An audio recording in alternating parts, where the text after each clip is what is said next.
বন্ধুরা, আজ আমি আপনাদের সামনে নিয়ে এলাম একটা নিরামিষই তরকারি।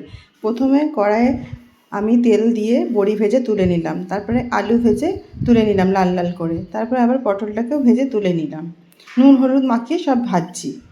এরপর আমি কুমড়োটাকেও ভেজে তুলে নেব, একটু লাল লাল করে ভেজে নেব, খুন্তি দিয়ে ভালো করে নাড়াচাড়া করে তারপর তুলে নিচ্ছি। তাহলে বুঝতেই পারলেন আমি কিসের তরকারি করছি। আলু, পটল, কুমড়ো, বড়ি দিয়ে একটা নিরামিষই তরকারি। এবার আমি টমেটো পেস্ট করে রেখে দিলাম, আর আমি জিরে গুঁড়ো, ধনে গুঁড়ো, লঙ্কা গুঁড়ো, নুন, চিনি আর আদা বাটা সব নিয়ে নিলাম। এবার কড়াইয়ের মধ্যে তেল দিয়ে আমি গোটা জিরে আর তেজপাতা ফোড়ন দিলাম, তারপর আদা দিয়ে দিলাম। একে একে ওই মশলাগুলো দিয়ে দেবো, টমেটো পেস্টটাও দিয়ে দেবো, দিয়ে এবার খানিকটা জল দেবো, দিয়ে খুন্তি দিয়ে ভালো করে নাড়াচাড়া করে নেব। দেখুন বন্ধুরা, কি সুন্দর কালার চলে এসছে।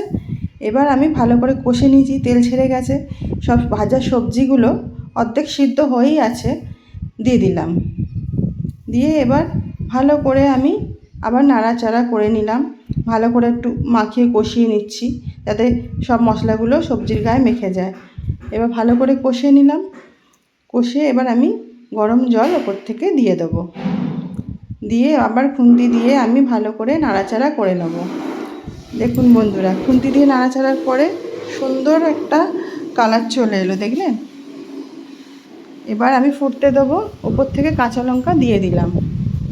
কাঁচা লঙ্কা দিয়ে আমি এবার নামানোর আগে জিরে আর লঙ্কা, শুকনো লঙ্কা ভেজে গুঁড়িয়ে রেখেছিলাম, সেটা ওপর দিয়ে দিলাম, মানে ভাজা মশলা দিয়ে দিলাম। দেখুন বন্ধুরা, আমার রান্নাটা কিন্তু রেডি হয়ে গেছে। কার কার পছন্দের রান্না কমেন্ট করে জানাবেন, কিন্তু ভুলবেন না। কার কার ভালো লাগে এরকম রান্না।